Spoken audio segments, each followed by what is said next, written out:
आज जो हम चैप्टर पढ़ रहे हैं उसका नाम क्या है? Income under the head PGBP। ज़्यादा सेक्शन नहीं है बेटा, हम सेक्शन नंबर 28 से शुरू करेंगे और 44 पे जाके ये ख़त्म है। ठीक है, चलो इसका सबसे पहला सेक्शन है बेटा सेक्शन नंबर 28। साथ में लिखते भी रहना, एक एक करके लाइन हम लिखेंगे। सेक्शन नंबर 28 ये डील करता है चार्जिंग सेक्शन को।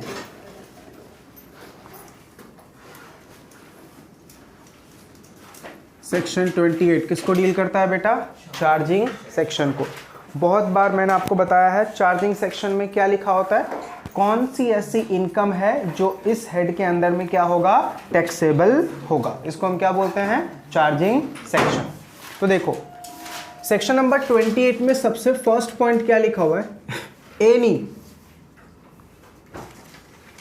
प्रॉफिट और gain from business, profession, vocation at any time during the previous year. अगर मैं बात करूं यहां पे अपने लिए प्रीवियस ईयर क्या है बेटा? 21, 22। ठीक है, देखो मैंने क्या लिखा है बोर्ड पे, एनी प्रॉफिट और गेन। अगर आपको किसी भी टाइप का प्रॉफिट होता है या गेन होता है, किस चीज से बेटा? 3 वर्ड लिखा है, बिजनेस, प्रोफेशन और वोकेशन। समझो ये 3 चीजें क्या है। अगर हम अपने लाइवलीहुड के लिए मतलब जीने के लिए कुछ करते हैं तो उसको बोलते हैं वोकेशन। ठीक है, फॉर एग्जाम्पल मैंने एक ऑटो परचेज किया और मैं उस ऑटो को सेल्फ ड्राइव करता हूं, खुद चलाता हूं और खुद कमाता हूं, तो इसको हम बोलते हैं वोकेशन। क्योंकि ये मैं जो भी कर रहा हूं वो किसके लिए कर रहा हूं? लाइवलीहुड के लिए। तो अगर हम अपने लाइवलीहुड के लिए करते हैं तो उसको हम क्या बोलते हैं? वोकेशन। लेकिन जब उसी लाइवलीहुड में हम प्रॉफिट अर्न करना चाहते हैं, फॉर एग्जाम्पल जब मैंने ये देखा कि मैं एक ऑटो अगर खुद से सेल्फ ड्राइव करता हूं तो दिन का मैं 1500 रुपीज सेव कर लेता हूं। अगर मैं ड्राइवर रखूं तो 500 ड्राइवर को देना होगा तो भी मुझे 1000 रुपीज बचेगा। तो मैंने 10 ऑटो और परचेज कर लिए और 10 ड्राइवर रख लिए। अब मेरा पूरा मोटिव क्या है? Just to earn the profit, तो उसको हम क्या बोलेंगे? बिजनेस। लेकिन अगर मैंने पहले कोई नॉलेज गेन किया, और नाउ मैं उस नॉलेज को सेल करके कमा रहा हूं, दैट इज कॉल्ड प्रोफेशन। याद रहेगा? तो आप अपने वर्ड में समझने के लिए क्या लिख सकते हैं? For livelihood. फॉर लाइवलीहुड के लिए अगर हम करते हैं तो इसको हम क्या बोलते हैं? वोकेशन। फॉर प्रॉफिट करेंगे तो क्या बोलेंगे इसको हम? बिजनेस। और सेल ऑफ नॉलेज होगा तो हम क्या बोलेंगे?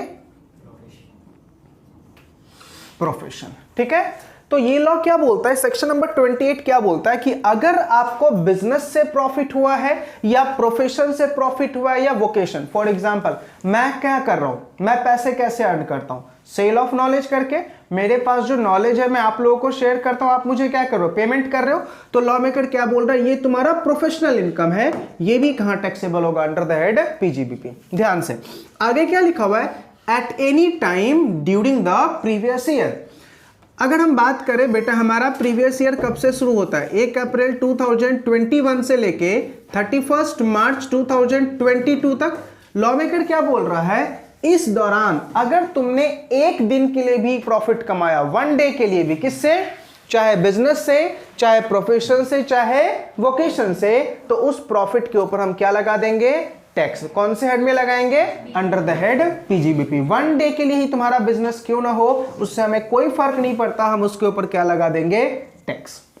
ठीक है, हाँ वो एक अलग बात है कि हमें 2,50,000 का या 3 लाख का या 5 लाख का एग्जम्पशन मिलेगा अकॉर्डिंग टू द एज। पता है ना, टैक्स रेट में एग्जम्पशन वाला हमने टॉपिक पढ़ा था, वो एक अलग बात है कि हमें एग्जम्पशन मिलेगा। लेकिन लॉ मेकर क्या बोल रहा है? एक दिन के प्रॉफिट के ऊपर भी हम क्या लगा देंगे? टैक्स। कहां लगा देंगे? Under the head PGBP।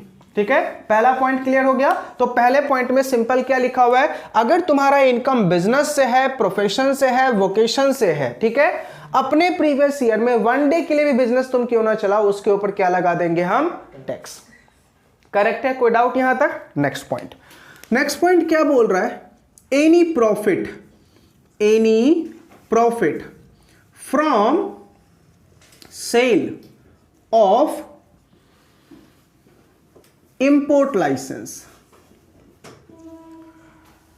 अगर आपको कोई प्रॉफिट हो रहा है किस चीज से बेटा, इंपोर्ट लाइसेंस को सेल करने से, तो उसके ऊपर क्या लग जाएगा, बिजनेस का टैक्स लग जाएगा। जैसे जब हम इंपोर्ट एक्सपोर्ट करते हैं तो एग्जिम पॉलिसी का मतलब है export import policy. EXIM policy के अकॉर्डिंग हमें इंपोर्ट एक्सपोर्ट लाइसेंस लेना होता है। विदाउट इंपोर्ट एक्सपोर्ट लाइसेंस हम इंपोर्ट एक्सपोर्ट का बिजनेस नहीं कर सकते। अब अगर मान लीजिए जो लाइसेंस मैंने लिया है, कल के दिन मैं उस लाइसेंस को सेल करके कुछ प्रॉफिट कमा रहा हूं, तो उसके ऊपर भी टैक्स कहां लगेगा, under the head PGBP. Correct है। चलिए थर्ड, ड्यूटी ड्रॉबैक रिसीव्ड। अगर हमें ड्यूटी ड्रॉबैक मिलता है, अब ये ड्यूटी ड्रॉबैक होता क्या है समझना, जिस तरीके से हम जीएसटी में आईटीसी बोलते हैं ना, वैसे ही बेटा इंपोर्ट एक्सपोर्ट में ड्यूटी ड्रॉबैक होता है। फॉर एग्जांपल अगर मैंने ये मार्कर इंपोर्ट किया, ठीक है, तो इसके ऊपर मैं क्या पे करके आया हूं, इंपोर्ट ड्यूटी। अब मैं इस मार्कर में थोड़ा सा मॉडिफिकेशन करके एक्सपोर्ट कर रहा हूं, तो क्या पे करूंगा, एक्सपोर्ट ड्यूटी। अब मैं लॉ मेकर को क्या बोला, सर मार्कर तो मेरा वही है ना जिसके ऊपर मैं इंपोर्ट ड्यूटी लेके पे करके आया हूं। तो डिपार्टमेंट ने बोला ठीक है, इस पे जितना तूने इंपोर्ट ड्यूटी पे किया है ना, उसका हम सेट ऑफ दे देंगे एक्सपोर्ट ड्यूटी से। मान ले तेरा एक्सपोर्ट ड्यूटी 20 रुपया बनता है और तूने इसके ऊपर 15 रुपीज का इंपोर्ट ड्यूटी पे करके आए हो, तो 20 माइनस 15 5 रुपीज अभी तुम्हें और देना है। 15 रुपए का क्या मिल गया, ड्यूटी ड्रॉबैक। 15 रुपए का क्या मिल गया, ड्यूटी ड्रॉबैक। ठीक है, अब देखो ऐसा इसलिए किया गया ताकि एक्सपोर्ट का क्या हो जाए, बढ़ावा हो, लोग ज्यादा से ज्यादा क्या करें, एक्सपोर्ट करें, क्योंकि हमने इंपोर्ट ड्यूटी उनको क्या कर रहे हैं, माफ कर रहे हैं, इंपोर्ट ड्यूटी हम एडजस्ट कर रहे हैं। तो गवर्नमेंट ने ऐसा सोचा कि हम इंपोर्ट ड्यूटी का क्या देंगे, आपको बेनिफिट देंगे। लेकिन आप मुझे बताओ, इनडायरेक्ट टैक्स में हमें इंपोर्ट ड्यूटी का बेनिफिट तो मिला, इनडायरेक्ट टैक्स में हमें इंपोर्ट ड्यूटी का बेनिफिट तो मिला, लेकिन इनकम टैक्स डिपार्टमेंट ने क्या कर लिया, पकड़ लिया। तो मुझे बताओ कोई बेनिफिट मिला, मुझे कोई बेनिफिट मिला, नहीं मिला। हमारी इंडियन गवर्नमेंट क्या बोलती है, ज्यादा से ज्यादा एक्सपोर्ट कीजिए, ज्यादा से ज्यादा एक्सपोर्ट कीजिए, सो दैट हम आउटसाइड इंडिया की क्या लेके आ जाए, करेंसी लेके आए। ठीक है, ज्यादा से ज्यादा क्या करना है, हमें एक्सपोर्ट करना है। इसको बढ़ाने के लिए हमने क्या दिया, ड्यूटी ड्रॉबैक, इंपोर्ट ड्यूटी का सेट ऑफ, इंपोर्ट ड्यूटी का set of. Indirect tax department हमें इंपोर्ट का सेट ऑफ दे रही है और इनकम टैक्स डिपार्टमेंट क्या बोलती है, जो तुझे इंपोर्ट का सेट ऑफ मिला ना, वो तेरे लिए क्या है, इनकम है। तो काहे का सेट, काहे कुछ बेनिफिट मिला, एक डिपार्टमेंट मुझे बेनिफिट दे रही है और दूसरी डिपार्टमेंट उसके ऊपर क्या लगा रही है, टैक्स। समझ में आ गया। चलिए नेक्स्ट पॉइंट,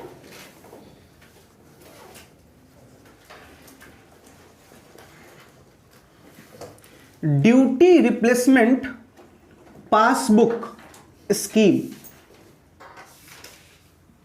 ये बेटा इंपोर्ट का एक स्कीम है जिसके अकॉर्डिंग आपको इंपोर्ट में कुछ बेनिफिट मिलता है। ठीक है, तो इस स्कीम के अकॉर्डिंग अगर आपको इंपोर्ट ड्यूटी में कुछ बेनिफिट मिला है तो that is also your business income और उसके ऊपर हम क्या लगा देंगे, टैक्स। करेक्ट है। Next, non competition fees, non competition fees. अब ये क्या है, ध्यान से समझना। मान लो विजडम क्लासेस है, ठीक है, मैं इनके बाजू में ही अपनी क्लास खोल रहा हूं अमित क्लासेस करके। करेक्ट है, तो विजडम वालों ने मुझे ऑफर दिया कि अमित तुम्हें क्लास नहीं खोलना है, तुम जितना क्लास से कमाओगे ना उसका 10 गुना हम आपको दे रहे हैं, 20 करोड़ दे रहे हैं, तुम क्लास बंद कर दो। ये क्या है, क्यों उन्होंने मुझे ऐसा ऑफर दिया, क्योंकि मैं उनके कंपटीशन में आ रहा था। तो कंपटीशन खत्म करने के लिए उन्होंने मुझे क्या दिया, पैसा दिया। तो इसको क्या बोलते हैं, नॉन कंपटीशन फीस। तो अगर मुझे कोई नॉन कॉम्पिटिशन फीस मिला है, that is also the business income and taxable under the head PGBP. Non competition fees मिला है तो वो भी क्या माना जाएगा, बिजनेस इनकम, और उसके ऊपर टैक्स कहां लगेगा बेटा, अंडर द हेड पीजीबीपी। याद रहेगा। तो पांच आइटम क्लियर हो गए सबको। Next point, amount received as keyman insurance policy.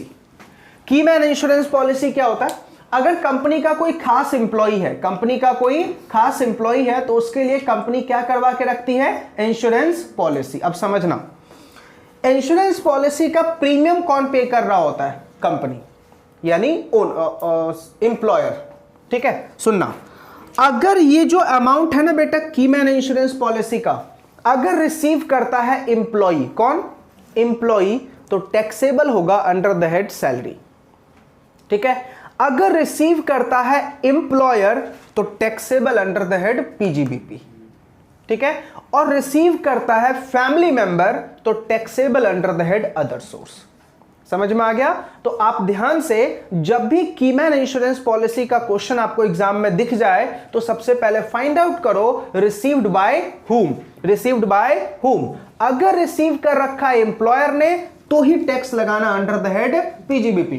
अगर रिसीव कर रखा है एम्प्लॉय ने तो टैक्स लगा देना अंडर द हेड सैलरी, और अगर रिसीव कर रखा है उसके फैमिली वालों ने तो टैक्स लगा देना under the head other source. दोबारा बोल रहा हूं, कीमैन इंश्योरेंस पॉलिसी का पैसा अगर एम्प्लॉय रिसीव कर रहा है तो taxable under the head salary, employer receive कर रहा है तो ही हम बिजनेस के हेड में टैक्स लगाएंगे, और अगर फैमिली मेंबर रिसीव कर रहे मतलब एनी अदर पर्सन तो taxable under the head other source.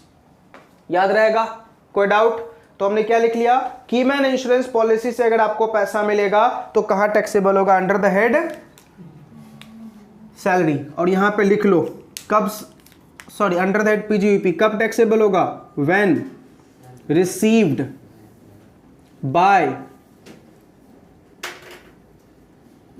Employer, when received by employer. ठीक है, चलो नेक्स्ट पॉइंट ध्यान से बेटा, एनी सैलरी, बोनस,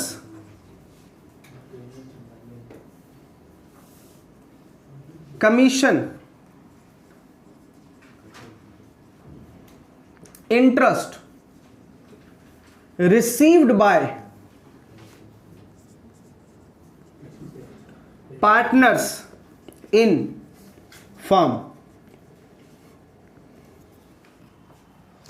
अगर पार्टनरशिप फर्म से पार्टनर को क्या मिलता है बेटा, salary, bonus, commission, interest, capital के ऊपर क्या मिलेगा, इंटरेस्ट, ये सारी चीजें कहां टैक्सेबल होगी, अंडर द हेड पीजीबीपी। कहां टैक्सेबल होगा, अंडर द हेड पीजीबीपी।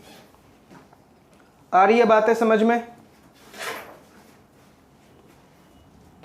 कोई डाउट यहां तक। चलो नेक्स्ट पॉइंट, साक्षी देखना ये आ रहा है क्या नीचे, यहां तक ध्यान से देखो क्या लिख रहा हूं मैं।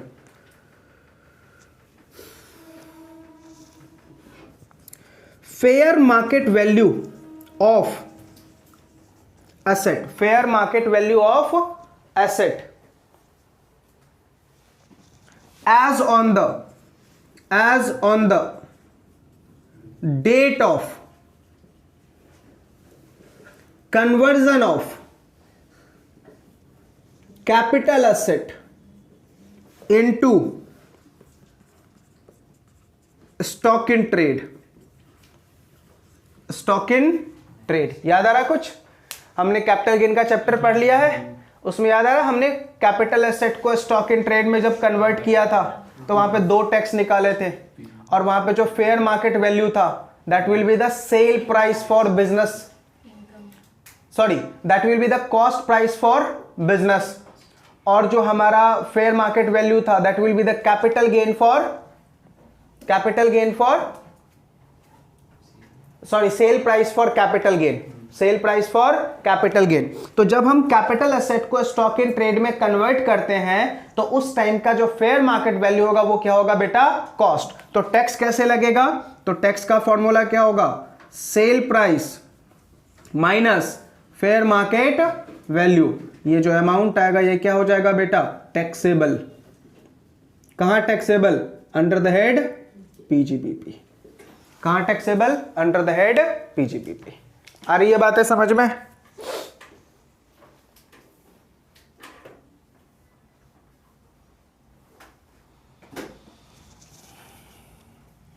करेक्ट है। Last, any compensation received from termination or modification of contract। अगर आपको कॉम्पनसेशन रिसीव हो रहा है किस चीज से बेटा, कॉन्ट्रैक्ट को टर्मिनेट कर रहे हो, जैसे कॉन्ट्रैक्ट तोड़ रहे हो, मान लो मैंने किसी के साथ कॉन्ट्रैक्ट किया, अब मैं कॉन्ट्रैक्ट तोड़ रहा हूं, तो सामने वाला बंदा क्या बोल रहा है, भाई कॉन्ट्रैक्ट तोड़ने का 5 लाख, ये जो 5 लाख रुपीस मिला ना, ये कहां टैक्सेबल होगा, under the head PGBP. Contract में कुछ मैं मॉडिफिकेशन कर रहा हूं तो उससे जो कॉम्पनसेशन मिलेगा कहां taxable, under the head PGBP. ये जस्ट मैंने आपको कुछ एग्जांपल्स दिए हैं कि इस टाइप के इनकम कहां टैक्सेबल होते हैं, under the head PGBP. Section 28 ने कोई कंक्लूसिव नहीं बताया, ये बोला कि ये जस्ट एक एग्जांपल है, इस टाइप के इनकम कहां टैक्सेबल होता है, अंडर द हेड पीजीबीपी। आपको माइंड में बस ये 3 चीजें हमेशा घूमना चाहिए, ये 3 चीजों की इनकम ऑलवेज कहां टैक्सेबल होगी, अंडर द हेड पीजीबीपी। कौन सी 3 चीजें, business, profession, vocation. Business, profession, vocation, बस ये 3 चीजों की इनकम कहां टैक्सेबल होगी, under the head PGBP. Section 28 ने जस्ट आपको एक इलस्ट्रेटिव एग्जांपल्स देके समझाया कि ऐसी इनकम कहां टैक्सेबल होती है, अंडर द हेड पीजीबीपी। याद हो गया सेक्शन 28? चलो एक बार फटाफट रिकैप कर लेते हैं सेक्शन 28 का। पहला हमने क्या पढ़ा कि अगर हमें कोई प्रॉफिट हो रहा है या गेन हो रहा है किस चीज से, बिजनेस से, प्रोफेशन से और वोकेशन से। वोकेशन का मतलब फॉर लाइवलीहुड हम जो भी करते हैं वो क्या है, वोकेशन। नॉलेज सेल करके जो भी कमाते हैं उसको क्या बोलते हैं, प्रोफेशन। और प्रॉफिट के लिए जो भी करते हैं उसको हम क्या बोलते हैं, बिजनेस। अगर ऐसा आपने अपने प्रीवियस ईयर में एक दिन के लिए भी किया तो उसके ऊपर क्या लग जाएगा, tax, under the head PGBP. अगर आपने प्रॉफिट कमाया है इंपोर्ट लाइसेंस को सेल करके तो उसके ऊपर टैक्स कहां लगेगा, under the head PGBP. Import licence को सेल करके अगर आपने टैक्स कमाया है तो उसके ऊपर टैक्स कहां लगेगा, अंडर द हेड पीजीबीपी। अगर आपको ड्यूटी रिप्लेसमेंट पासबुक स्कीम से कुछ पैसा मिला है तो टैक्सेबल कहां होगा, under the head PGBP. Non competition fees से अगर आपको कुछ पैसा मिला है तो टैक्सेबल कहां होगा, under the head PGBP. Keyman insurance policy जब भी एग्जाम में आए तो ध्यान से ये देख लेना है कि ये पैसा रिसीव करना चाहिए एम्प्लॉयर, तो ही टैक्सेबल कहां होगा, under the head PGBP. Any sale, any salary, bonus, commission और इंटरेस्ट किसको रिसीव हो रहा है बेटा, पार्टनर्स को फ्रॉम पार्टनरशिप फर्म, तो ये टैक्सेबल कहां होगा, अंडर द हेड पीजीबीपी। और फेयर मार्केट वैल्यू जो होता है किस चीज का, कैपिटल एसेट का, as on the date of conversion, वो कहां टैक्सेबल होगा, अंडर द हेड पीजीबीपी। कैसे टैक्स करेंगे, तो sale price minus fair market value, that will be the gain, और कहां टैक्सेबल होगा, अंडर द हेड पीजीबीपी। और फिर अगर कोई कॉम्पनसेशन रिसीव हो रहा है कॉन्ट्रैक्ट को टर्मिनेट और मॉडिफिकेशन करने से तो कहां टैक्सेबल होगा, अंडर द हेड पीजीबीपी। आ रही है बातें समझ में, पक्का? तो सेक्शन 28 सबको क्लियर हो गया? सो मैं इस फोटो ले लूं। तो ये हमारा बेटा पहला सेक्शन हमने कंप्लीट किया, that is section number 28। Correct है? छोटे छोटे सेक्शन से बेटा इसको और ऐसे ही याद रखना जैसे लिखा है, ठीक है? चलो अब आते हैं बेटा हम सेक्शन नंबर 29 पे। बहुत ही छोटा सेक्शन है। सेक्शन नंबर 29 क्या बोलता है कि अगर आपको बिजनेस का इनकम कंप्यूट करना है, अगर आपको बिजनेस का इनकम कंप्यूट करना है तो आपको सेक्शन 29 बेटा ध्यान से साथ में लिखते रहो, फिर समझाऊंगा। अगर आपको बिजनेस की इनकम कंप्यूट करनी है तो आप कैसे इनकम कंप्यूट करेंगे? तो सबसे पहले आप यहां पे क्या ले लेंगे? Net profit. क्या ले लेंगे? बिजनेस का क्या होता है बेटा? नेट प्रॉफिट होता है ना प्रॉफिट एंड लॉस अकाउंट में। तो आप पहले बिजनेस का क्या ले लीजिए? नेट प्रॉफिट ले लीजिए, और उस नेट प्रॉफिट में से आपको लेस कर देना है। नेट प्रॉफिट में से क्या करना है? लेस कर देना है। क्या? एक्सपेंस। क्या लेस करना है? एक्सपेंस। कौन से एक्सपेंस? वो सारे एक्सपेंस आपको लेस करना है जो गवर्नमेंट ने आपको अंडर सेक्शन 30 से लेके 43D तक दिया है। 43D तक जो आपको एक्सपेंस दिया है आप उसको लेस कर दीजिए। समझ में आ गया? और अब जो आपका निकल के आएगा यही आपका क्या निकल के आ जाएगा? Business income. और इसी के ऊपर आपको क्या देना है? टैक्स। आया समझ में? तो 29 बहुत ही सिंपल। ये क्या बोलता है कि आप अपना नेट प्रॉफिट लीजिए और नेट प्रॉफिट में से जो एक्सपेंस इन सेक्शंस में आपको अलाउ किए गए हैं उन एक्सपेंस को माइनस कर दीजिए। अब जो आपका इनकम निकल के आएगा वही आपका क्या होगा? Business income. और उस इनकम के ऊपर क्या दे दीजिए? टैक्स। करेक्ट है? तो ये था बेटा सेक्शन नंबर 29। अब सेक्शन नंबर 29 का एक्सप्लेनेशन ध्यान से समझना। बेटा अपन ने बचपन में पापा बनाया था। बनाया था? बनाया था कि नहीं पापा? आज भी बनाते हो बेटा पापा? पर्टिकुलर अमाउंट बनाते हो। ये तुम्हारा पर्टिकुलर, ये अमाउंट, ये पर्टिकुलर, ये अमाउंट। ठीक है? ये पापा हम कब बनाते हैं? जब अपन प्रॉफिट एंड लॉस अकाउंट बनाते हैं। बनाते हैं? चलो जल्दी बताओ। पापा के डेबिट साइड में क्या दिखाते हो? ये पापा का डेबिट साइड होता है और ये पापा का क्रेडिट साइड होता है। बताओ पापा के डेबिट साइड में क्या दिखाते हो? एक्सपेंस। और पापा के क्रेडिट साइड में क्या दिखाते हो? इनकम। करेक्ट है? चलिए अब ध्यान से मेरी बातों को समझिएगा। मैं 29 को एक्सप्लेन कर रहा हूं। सर जब हम पापा के डेबिट साइड में इनकम और एक्सपेंस दिखाते हैं, डेबिट साइड में एक्सपेंस, क्रेडिट साइड में इनकम, तो यहां पे या तो नेट प्रॉफिट निकल के आता है, ठीक है, या फिर यहां पे नेट लॉस निकल के आता है। आता है? करेक्ट है? हमें लॉस से कोई लेना देना नहीं है क्योंकि लॉस के ऊपर तो टैक्स ही नहीं लगेगा। हमें लेना देना किसका है? इनकम का, नेट प्रॉफिट का। समझना, बहुत डीप में समझा रहा हूं, ध्यान से देना। एक बात मुझे बताओ, अभिषेक मल्टी टैलेंटेड पर्सन, इसका मल्टी टैलेंटेड बिजनेस भी है। फॉर एग्जाम्पल अभिषेक बेटा टाटा का एम्प्लॉय भी है, तो वहां से क्या रिसीव करता है? सैलरी। बेटा अपना छोले भटूरे की दुकान भी है। करेक्ट है? वेजिटेबल भी सेल करता है। करेक्ट है? पाव भाजी का ठेला भी लगाता है। समझ में आ रहा नहीं आ रहा? दूसरा, कभी कभी जुआ भी खेल लेता है। करेक्ट है? कभी कभी बाइक रेस में जाता है। तो देखा जाए इसके पास, और अपना फ्लैट है उसको भी रेंट पे लगाता है। तो देखा जाए इसके पास बहुत सारे हेड की इनकम आ रही है। अब एक बात बताओ, अभिषेक के पास अगर सारे हेड का इनकम है तो क्या हर एक हेड के लिए अलग अलग प्रॉफिट एंड लॉस अकाउंट बनाएगा? नहीं ना। वो तो सीधा बेटा एक ही प्रॉफिट एंड लॉस अकाउंट बनाएगा और उस प्रॉफिट एंड लॉस अकाउंट में सारी एंट्री मारेगा। कैसे एंट्री मारेगा? जैसे अगर इसको इनकम आ रहा है पाव भाजी से तो क्या लिखेगा? बाय इनकम फ्रॉम पाव भाजी। समझ में आ रहा नहीं आ रहा? फिर क्या लिखेगा? By income from chole bhature, by income from rent लिखेगा। लेकिन एक बात बताओ बेटा, ये जो पाव भाजी है, ये छोले भटूरे, ये रेंट है। एक बात मुझे बताओ, रेंट वाली इनकम कहां टैक्सेबल होती है? हाउस प्रॉपर्टी में।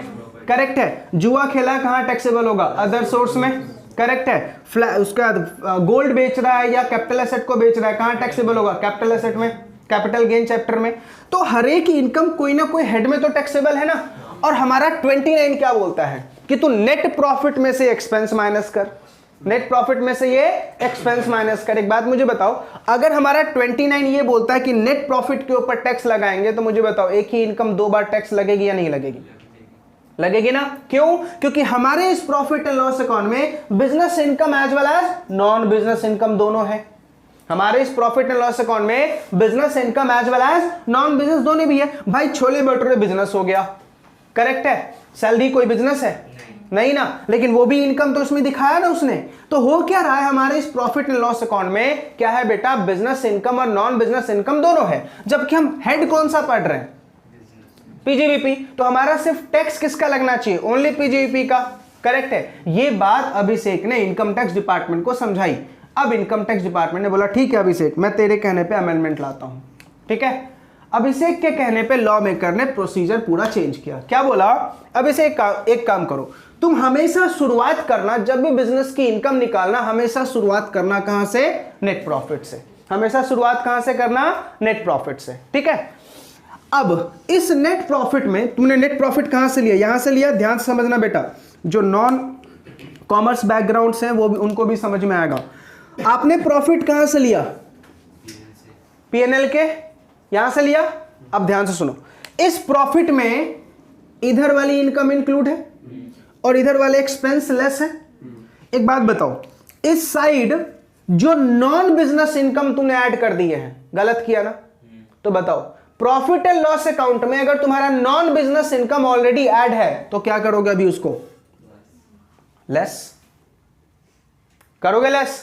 प्रॉफिट एंड लॉस अकाउंट में अगर तुम्हारा कोई नॉन बिजनेस इनकम ऐड है तो क्या करोगे, लेस, क्योंकि वो ऑलरेडी ऐड है। अच्छा, प्रॉफिट एंड लॉस अकाउंट में नॉन बिजनेस एक्सपेंस अगर ऐड है, नॉन बिजनेस एक्सपेंस लेस है, तो क्या करोगे, ऐड। क्या करोगे, ऐड। बातें समझ में आ रही है। तो लॉ मेकर ने क्या बोला कि तुझे नेट प्रॉफिट लेना है, और ये जो मैंने लिखा है ना एक्सपेंसेस, ये यही लिखा है, मतलब नॉन बिजनेस इनकम जो ऑलरेडी ऐड है उसको क्या करेंगे, लेस। ठीक है। जो non business expense already minus है उसको क्या करेंगे, ऐड। समझ में आ रहा है इतना क्या बोल रहा हूं मैं भाई। नॉन बिजनेस इनकम तूने यहां पे दिखा दिए, नहीं दिखाना चाहिए था, दिखा दिए ना। तो इसका मतलब ये क्रेडिट साइड का मतलब होता है ऐड और डेबिट साइड का मतलब होता है लेस। तो जो चीज तुझे नहीं ऐड करना था वो भी ऐड कर दिया ना, तो अभी क्या करेगा, लेस। और जो चीज तुझे यहां पे नहीं लेस करना था उसको भी लेस कर दिया ना, तो अभी क्या करेगा, ऐड। आ रही है बातें समझ में। चलिए, अब अगर आपको याद हो, जब आप 11th क्लास में फाइनल अकाउंट पढ़ते हो तो बेटा फाइनल अकाउंट के बहुत सारे एडजस्टमेंट होते हैं। ठीक है। ट्रायल बैलेंस के नीचे आपको एडजस्टमेंट दे रखा होता है। अब उस एडजस्टमेंट की एक पंगा होता है। क्या पंगा होता है, एक एडजस्टमेंट की दो जगह पे इफेक्ट आती है। एक एडजस्टमेंट की दो जगह पे इफेक्ट आती है। इतनी बातें समझ में आ रही है।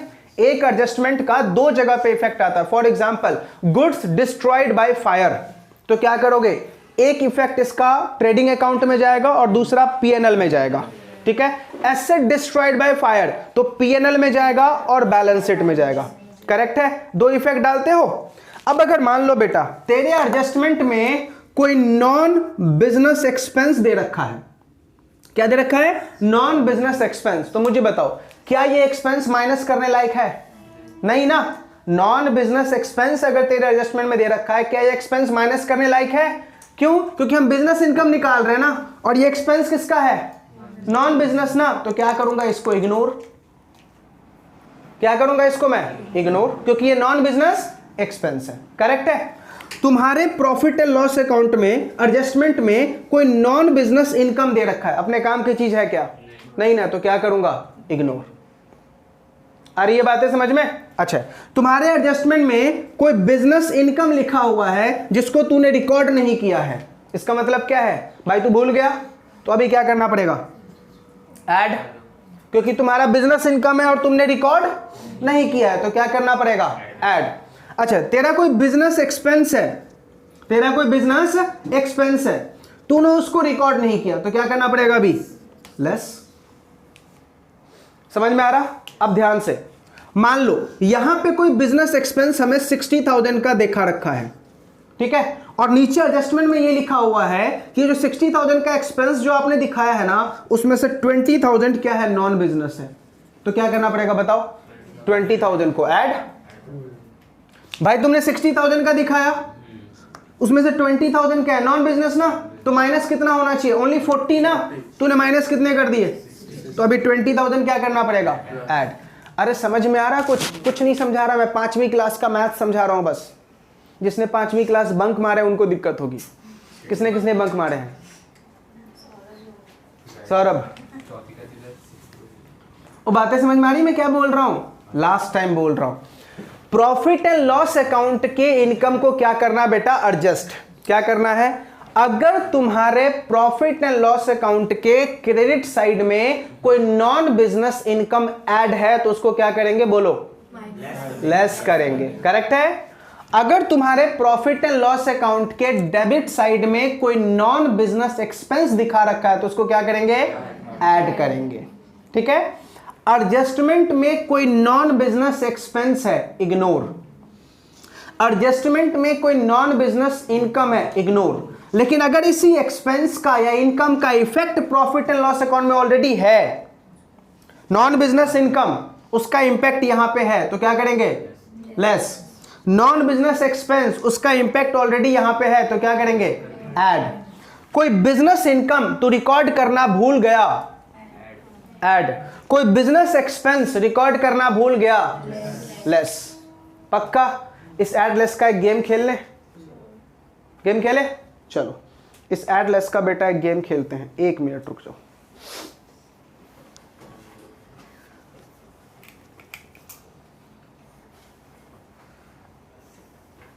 चलिए फटाफट से बेटा एक क्वेश्चन लिखेंगे। पापा बनाइए फटाफट से, मेरा तो बना हुआ है, मैं बस यहां पे लिखूंगा। क्वेश्चन लिखने बेटा हम।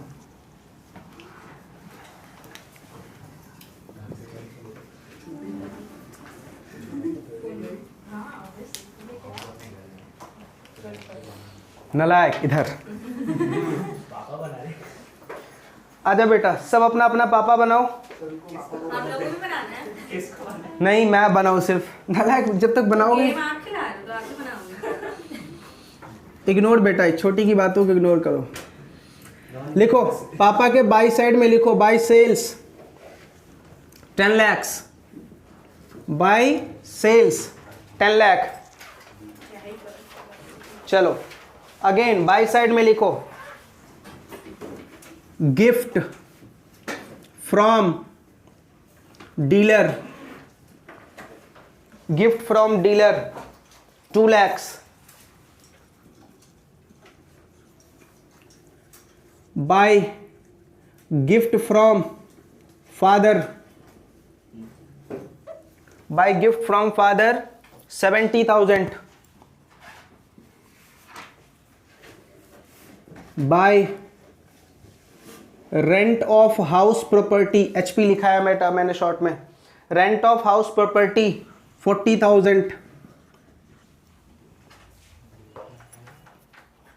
Bye sale of copyright, by sale of copyright 70,000, sale of copyright 70,000, to expenditure 2,80,000,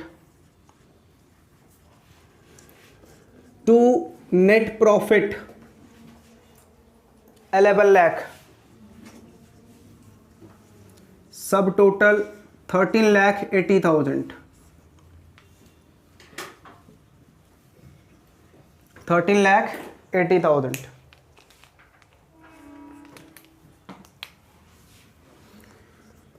additional info,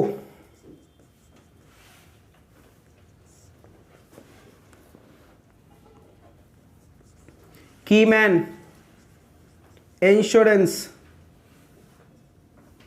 policy received by employer 10,000, keyman insurance policy received by employer 10,000,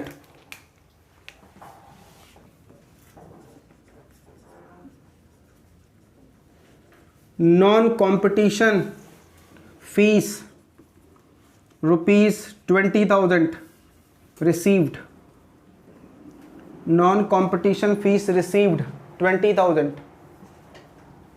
compute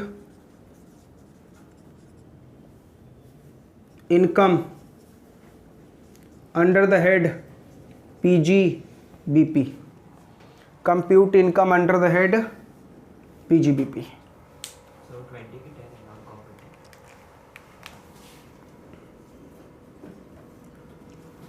20 non competition fees कितना है बेटा 20,000।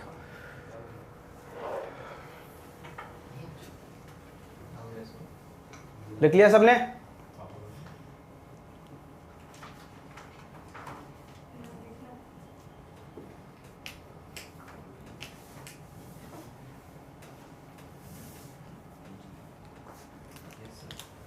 डन। चलो अब हम इसका क्या करेंगे बेटा, बस आप मुझे आइटम्स बताते जाना। सॉल्यूशन है बेटा, पापा पूरा नहीं बनाना है, ओनली पा बनाना है। सॉल्यूशन में ओनली क्या बनाओगे, पा, पर्टिकुलर अमाउंट। ठीक है, ध्यान से, जब भी पीजीपी का आप सॉल्यूशन करोगे हमेशा शुरू कहां से होना है, नेट प्रॉफिट से। बताइए हमारे पापा का नेट प्रॉफिट कितना था, net profit as per profit and loss account कितना था, 11 लाख।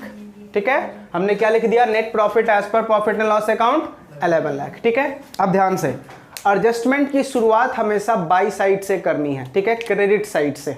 ठीक है, चलिए बताइए, क्रेडिट साइड के आइटम को हम क्या करते हैं, ऐड ना। क्रेडिट साइड के आइटम को ऐड करते हैं या लेस करते हैं, लेस करते हैं। ठीक है, तो चलिए सबसे पहला आप मुझे बताओ आइटम क्या दे रखा, बाय सेल्स। क्या वो बिजनेस इनकम है, यस, इग्नोर। जो बिजनेस इनकम होगा उसको इग्नोर करते जाओ। सेल्स बिजनेस इनकम है या नहीं है, इग्नोर। करेक्ट है, नालायक ऐसे देख तो डर हो जाता है मुझे। Gift from dealer, gift from dealer बताओ बिजनेस इनकम है, नहीं ना, नालायक। अभी से हाँ बोलेगा बेटा। बात मान लो, तुमने एक मोबाइल की दुकान खोली, ठीक है, मैं चाइनीज, मैंने क्या बोला, मेरा MI मोबाइल सेल कर दो 4 लाख, ठीक है, मैं तुम्हें फरारी कार गिफ्ट करूंगा। क्यों मिली फरारी कार, किससे मिला फरारी कार, डीलर से ना। क्यों मिला, तुमने उसका टारगेट अचीव कर दिया ना। बताओ बिजनेस इनकम हुआ या नहीं हुआ, हुआ। तो बेटा ये बिजनेस इनकम है, इग्नोर। जितने बिजनेस इनकम हो गए उसको इग्नोर। अच्छा, अब गिफ्ट किससे मिला है, पप्पा से, तो क्या हो गया, ये अदर सोर्स की इनकम हो गई ना। चलो बाहर निकालो, गिफ्ट फ्रॉम फादर कितना है, 70,000 ना, इसको माइनस कर देंगे। समझ में आ रहा है कुछ, क्योंकि ये अदर सोर्स की इनकम है, अदर सोर्स में इसके ऊपर क्या लगेगा, टैक्स। चलो नेक्स्ट बताओ क्या लिखा हुआ है, gift from, sorry, rent of house property, कहाँ की इनकम है, हाउस प्रॉपर्टी की ना, बाहर निकालो। रेंट फ्रॉम HP कितना है बेटा, 40,000, बाहर निकालो इसको, क्योंकि ये बिजनेस इनकम नहीं है। ठीक है, ध्यान से बेटा। शुभम जल्दी बताओ, नेक्स्ट पॉइंट ये लिखा हुआ है, बाय सेल ऑफ कॉपीराइट, बताओ बिजनेस इनकम है ना। नलाई को शर्म करो कुछ, कॉपीराइट बेटा तू सेल कर रहा है, copyright is a capital asset. कुछ सदी पहले ही अपन ने कैपिटल गेन का चैप्टर में इंटेलेक्चुअल प्रॉपर्टी के ऊपर टैक्स लगाया था। सर ये प्रोफेशन सेल ऑफ नॉलेज क्या है, किधर है आपने बताया, एनी प्रॉफिट बेटा, सेल ऑफ नॉलेज जो मैं हरकतें कर रहा हूं, पहले नॉलेज गेन किया, अब मैं नॉलेज को सेल करके पैसे कमा रहा हूं। और यहां पे क्या बोल रहा हूं बेटा, कि सेल ऑफ कॉपीराइट, बेटा copyright is a capital asset. अब समझना, मैं बुक लिखता हूं, मैं बुक की पब्लिशिंग करने के लिए सोमेश को दे दिया, सोमेश ने बोला ठीक है सर, रॉयल्टी दूंगा, रॉयल्टी दूंगा, समझा। तो वो रॉयल्टी मेरे लिए बिजनेस इनकम। ऐसा कब, जब मैं अपने प्रोफेशन से रिलेटेड बुक्स लिखता हूं। लेकिन मान लो मैंने कोई चंपक नाम की बुक लिखी, ठीक है, टेडी बियर लिखा, करेक्ट है, तो बोला ये सब बुक बेटा तेरे प्रोफेशन से रिलेटेड थोड़ी है, अदर सोर्स। आ रही है बातें समझ में। लेकिन यहां पे मैं क्या कर रहा हूं, कॉपीराइट को से,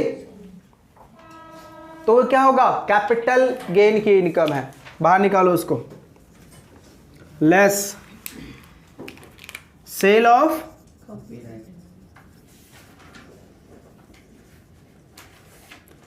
कितना है, करेक्ट है। चलो बाई की साइड की आइटम खत्म, अब किधर आना है, टू की साइड आ जाओ। टू साइड में पहला आइटम क्या लिखा हुआ है, टू एक्सपेंस। अब मुझे बताओ उस एक्सपेंस में कोई क्लैरिटी है क्या, बिजनेस का है या नॉन बिजनेस है, तो हम क्या मान लेंगे, बिजनेस का है, इग्नोर। ठीक है, बताओ बाय और टू दोनों खत्म, अब बचा क्या, ओनली एडजस्टमेंट। चलिए एडजस्टमेंट में पहला पॉइंट क्या लिखा था, keyman insurance policy received by, क्या ये बिजनेस इनकम है, 28 की इनकम है ना, ऐड कर दो क्योंकि इसका इफेक्ट बिजनेस में नहीं है ना। तो कीमैन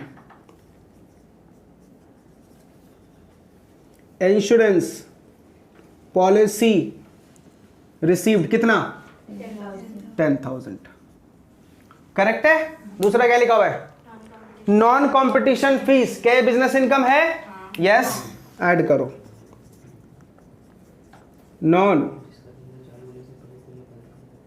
नॉन कॉम्पिटिशन फीस कितना, 20,000। हो गया सारे आइटम डन, कुछ बचा, चलो एडलेस करके बताओ कितना अमाउंट आया। यही आपका क्या कहलाएगा, इनकम फ्रॉम PGBP। कितना है बेटा, 9 लाख, पक्का, आ गया समझ में। बताओ कुछ है क्या इस चैप्टर में, इससे चिंदीगिरी कुछ हो सकता है क्या, आपको लगता है हम 5वीं क्लास में बैठे हुए, सर 5वीं इतना नीचे मत जाओ, 11th तक आओ।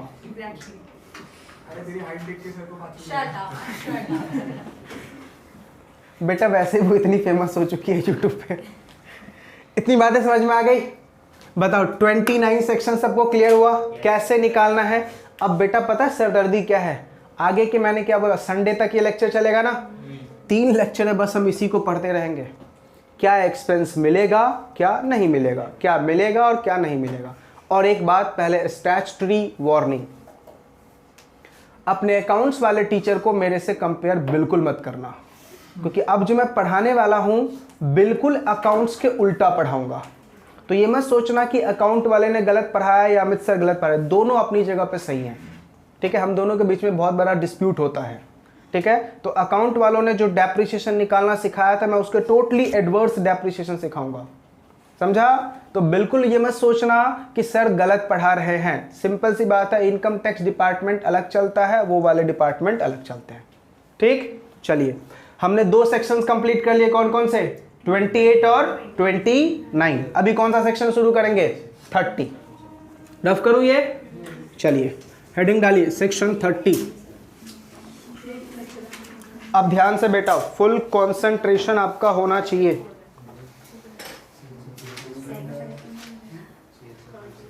चलिए सेक्शन 30 का हेडिंग बना दीजिए बेटा, सेक्शन नंबर 30 का हेडिंग बना दीजिए। लिखिए, rent, tax, rates, repair. Rent, tax, rates, repairs, किस चीज का बेटा, and insurance of building. Rent, rate, tax, repairs, insurance of building. अब एक बात ध्यान से, मैं बिल्डिंग लिख रहा हूं तो कौन सी बिल्डिंग होगी ये, कमर्शियल। दिमाग में ऐसे कीड़े मत लेके आना कि ये रेजिडेंशियल होगी, कौन सी वाली होगी, कमर्शियल। अब ध्यान से बेटा, इसके 2 एरो पता करो, ये जो रेंट, रेट, टैक्सेस हैं, ठीक है, पर्सनल नेचर का है, पर्सनल नेचर मतलब रेजिडेंशियल फ्लैट, ठीक है। और अगर कौन सा नेचर का है बेटा, कमर्शियल।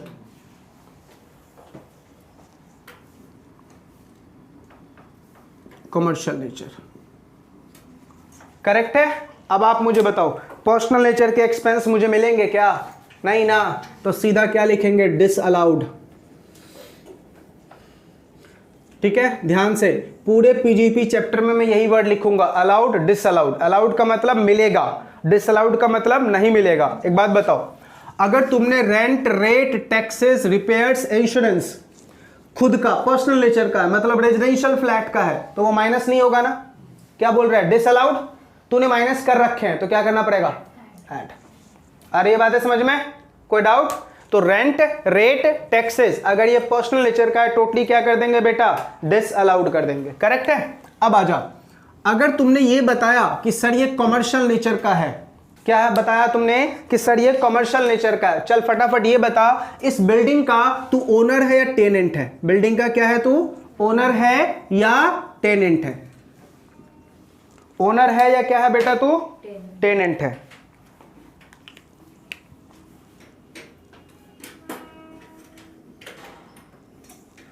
ओनर है या टेनेंट है, ठीक है। चलो ध्यान से लिखो, ओनर का रेट्स, रिपेयर्स, इंश्योरेंस, टैक्सेस, क्या क्या लिखा मैंने, रेट्स, रिपेयर्स, टैक्सेस। लेकिन ध्यान से बेटा, रिपेयर्स में एक बात याद रखना, रेवेन्यू रिपेयर्स होना चाहिए। कौन सा,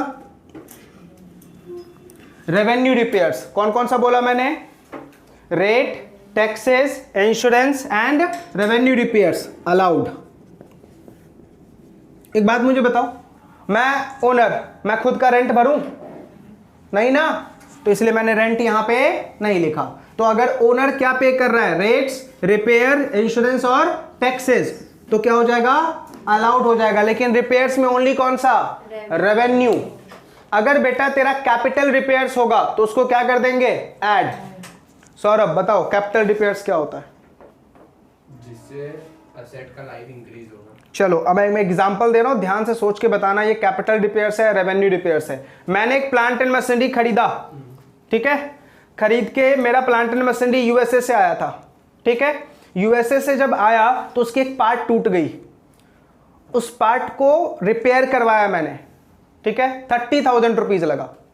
बताओ ये कैपिटल रिपेयर्स है, रेवेन्यू रिपेयर्स है? कैसे पता चला कैपिटल रिपेयर्स है? सर ये तो रट्टा मार रखा है अपन ने। ध्यान से, इंस्टॉलेशन से पहले का जितना भी खर्चा होगा वो सब कैपिटल होगा, इंस्टॉलेशन के बाद रेवेन्यू। समझा? इंस्टॉलेशन से पहले जितना भी खर्चा होगा वो कैपिटल। तो यहां पे नोट लिखेंगे, क्या नोट लिखेंगे, कैपिटल रिपेयर्स और रेंट क्या होगा, कैपिटल रिपेयर्स और रेंट नॉट अलाउडेड,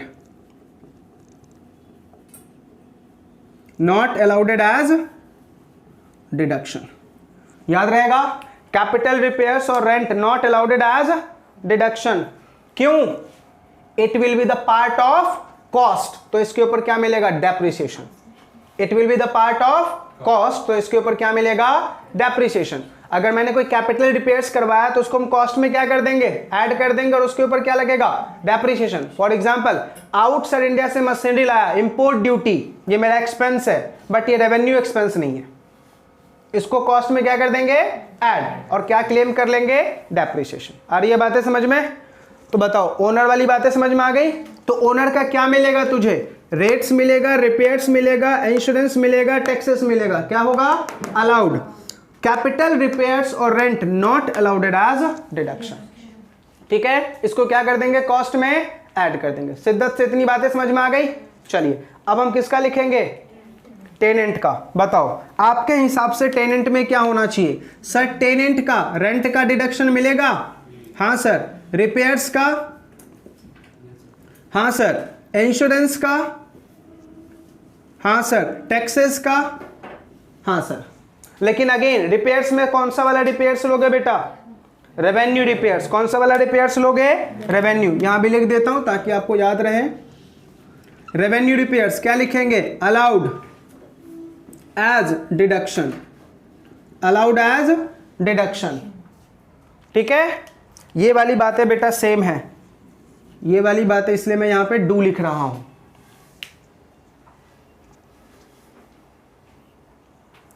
लेकिन ध्यान से, रेंट हमने यहाँ पे अलाउ किया है। ओनली किसकी बात कर रहा हूं मैं? Capital repairs. ध्यान से याद रखना, यहाँ पे सिर्फ किसकी बात कर रहा हूं, मैं एरो बना देता हूं अदरवाइज आपको कंफ्यूजन होगा।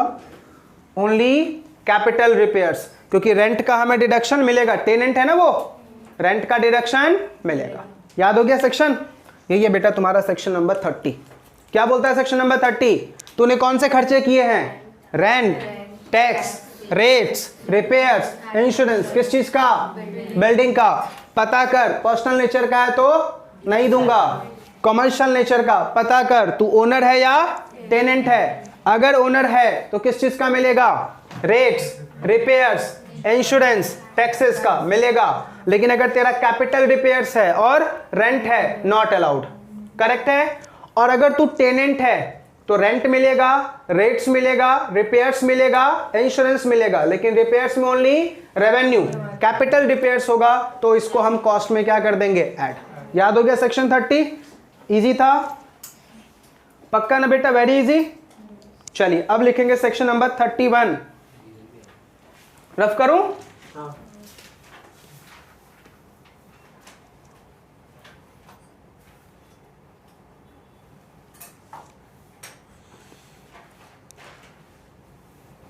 एमसीक्यू में बेटा ऐसे ही क्वेश्चंस पूछेंगे, अलाउड या डिसअलाउड, अलाउड या डिसअलाउड। ठीक है, चलिए अब हम लिखेंगे क्या बेटा?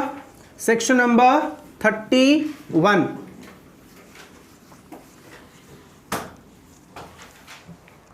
चलिए हेडिंग बनाइए बेटा section 31। Insurance and repairs of plant and machinery and furniture. Insurance and repairs, insurance and repairs of plant and machinery and furniture. Insurance and repairs of plant and machinery and furniture. Correct है? चलो again यहां पे दो बातें क्या देखेंगे? Personal nature का है या पर्सनल नेचर। लॉ मेकर क्या बोलता है? अगर पर्सनल नेचर का होगा तो डिसअलाउड, पर्सनल नेचर का होगा तो डिसअलाउड।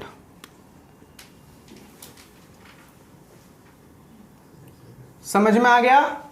करेक्ट है? अब दूसरे साइड क्या देखेंगे? पता करो कि भाई तुम ओनर हो या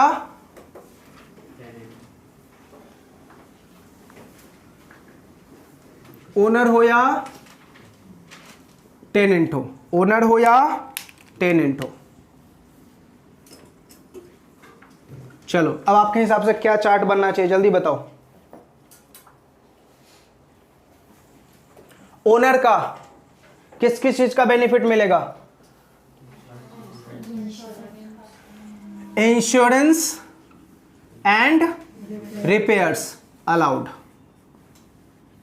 लेकिन रिपेयर्स में ओनली रेवेन्यू, रिपेयर्स में ओनली रेवेन्यू, कैपिटल रिपेयर्स नहीं लेना है। ठीक है? अच्छा मुझे बताओ, अगर कैपिटल रिपेयर्स और रेंट होगा तो क्या करेंगे? कैपिटल रिपेयर्स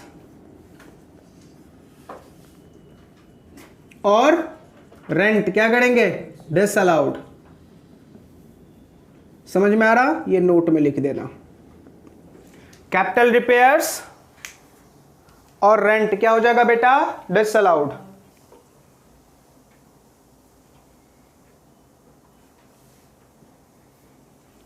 ठीक है? अच्छा अब टेनेंट का बताओ, टेनेंट का क्या क्या मिल जाएगा? रेंट, इंश्योरेंस और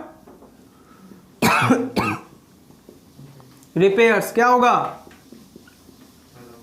allowed. Rent, insurance and repairs क्या होगा बेटा? अलाउड। क्या डिसअलाउड होगा?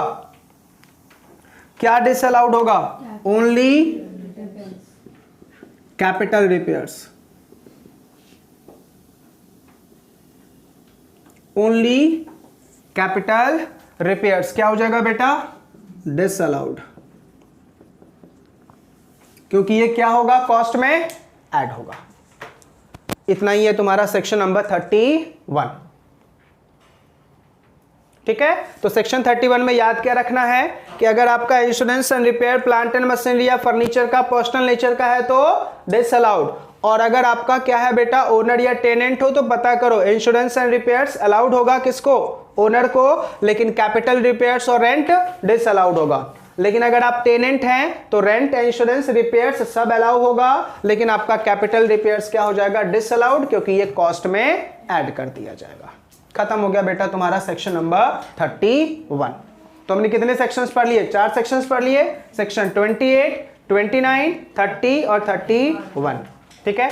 अब जो डेंजर सेक्शन हम शुरू करने जा रहे हैं दैट इज सेक्शन नंबर 32, जो आज का लेक्चर भी चलेगा और वेडनेसडे वाला लेक्चर भी चलेगा। ओनली क्या, सेक्शन 32। चले, चलिए।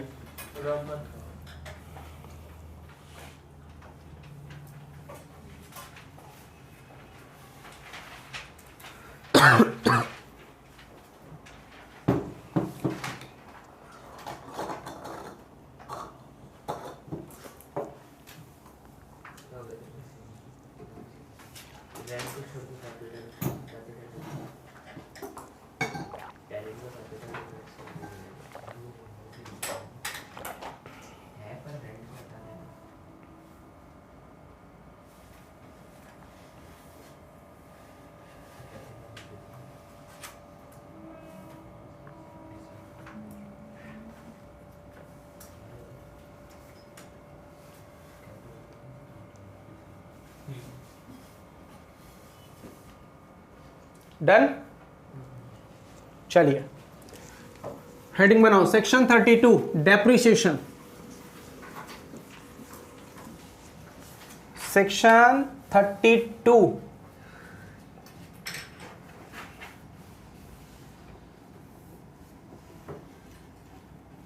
डेप्रिसिएशन। चलिए सेक्शन 32 में देखो अपन को पढ़ना क्या है। सेक्शन 32 के बेटा 2 सबसेक्शन है, subsection 1 and subsection number 2। Subsection 1 के 4 सब क्लॉजेज हैं। Clause I, SLM, straight line method. Clause 2I, WDV। Clause 2IA, additional depreciation, additional depre, correct है। और clause 3I, terminal depreciation, terminal depreciation, correct है। और क्लॉज सेक्शन 32 सबसेक्शन 2 में unabsorbed डेप्री, unabsorbed डेप्री। ठीक है। अब देखो 32 में हमें क्या क्या पढ़ना है, SLM पढ़ना है, WDV पढ़ना है, एडिशनल डेप्रिसिएशन पढ़ना है, टर्मिनल डेप्रिसिएशन पढ़ना है और अनएब्जॉर्ब्ड डेप्रिसिएशन पढ़ना है। ठीक है। और इसमें एक चीज और पढ़ना है बेटा, balancing charge, but it is not a depreciation, it is not a depreciation. वो क्या है कंसेप्ट, सीधा बैलेंसिंग चार्ज पढ़ेंगे। चले आगे। चलिए सबसे पहला हम शुरू करेंगे बेटा SLM मेथड। SLM मेथड शुरू करने से पहले कुछ इंपॉर्टेंट बातें रिगार्डिंग द डेप्रिसिएशन, तो इसको हम इंपॉर्टेंट नोट करके लिखेंगे डेप्रिसिएशन का, जस्ट इसी के नीचे इंपॉर्टेंट नोट। ये जो मैं नोट लिखवा रहा हूं ये सब के लिए है, जितने भी डेप्रिसिएशन के मैंने पार्ट लिखे हैं पूरे डेप्रिसिएशन टॉपिक के लिए बेटा आपको ये नोट याद रखना है। ठीक है। पहला पॉइंट लिखेंगे, नोट का पहला point, asset must be used for business and profession. Depre कब मिलेगा,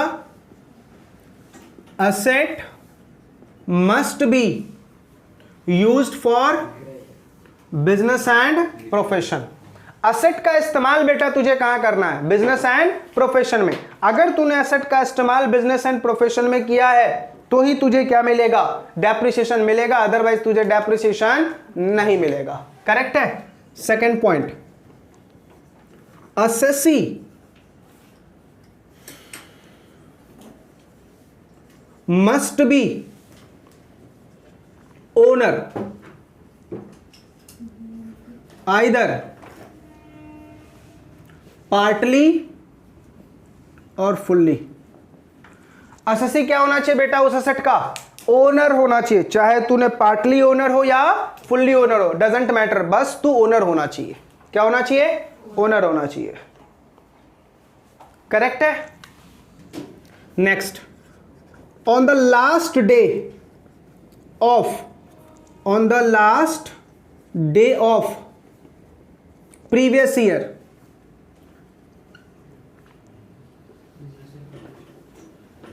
asset must be in the balance sheet।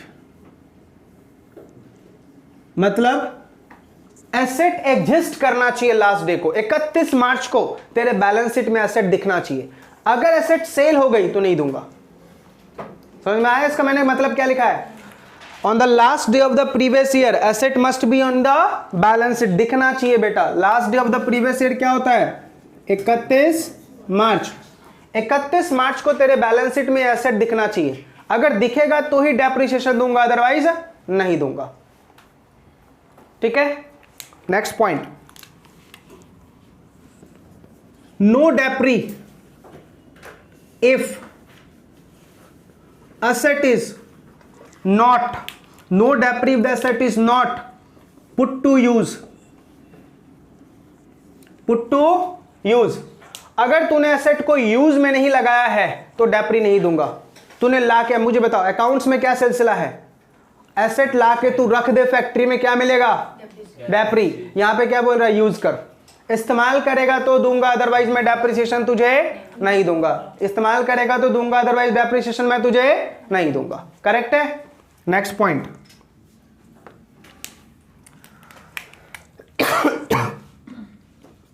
If asset used for less than or equal to 180 days in a previous year, then rate of डेप्री will get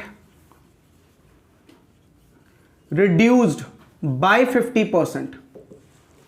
मतलब अगर income tax में किसी asset का rate of depreciation 10% है तो वो कितना हो जाएगा?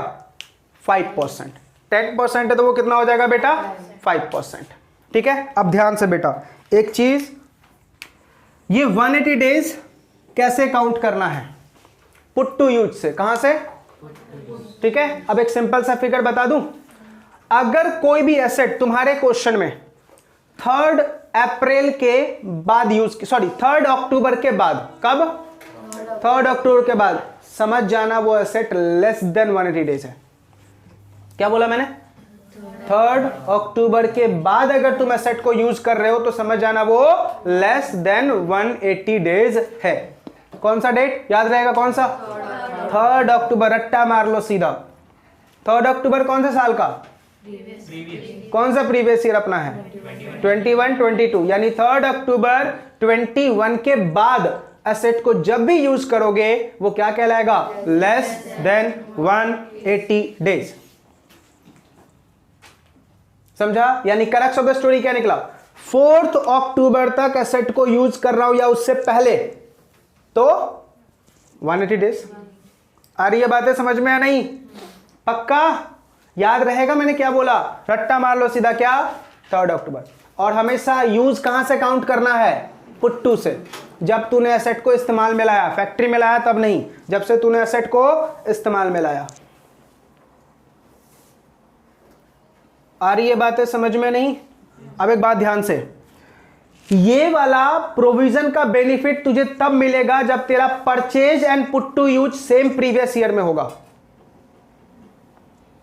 इस वाले माने 180 डेज का बेनिफिट कब मिलेगा? Purchase and put to use दोनों किस में होना चाहिए? सेम प्रीवियस ईयर में। एग्जांपल के तौर पे बेटा, अगर मान ले तूने एसेट को परचेज किया है 1 फरवरी 2021 को, कब परचेज किया? 1 फरवरी 2021 21 को, ये क्या डेट है बेटा? परचेज। और तू इस एसेट का पुट टू यूज कर रहा है कब? 10 अक्टूबर 2021 के बाद। 10 अक्टूबर 2021 को पुट टू यूज में लेके आ रहा है। बताओ कंडीशन सेटिस्फाइड है ना? 3 अक्टूबर के बाद है, सेटिस्फाइड है, तो क्या लगेगा? हाफ। गलत। अपने एसेट का अपने साल का परचेज ही नहीं है। परचेज कब है? 2021 का। और मैंने क्या बोला? परचेज भी कौन से साल में होना चाहिए? अपने साल में, मतलब 21-22 में। परचेज भी कब होगा? 21-22 में। अगर क्वेश्चन चेंज कर दूं, मैंने परचेज किया था 5 मई 2021 को, तो मिलेगा, क्योंकि अब 21-22 का ही परचेज है और 21-22 में ही पुट टू यूज कर रहा हूं।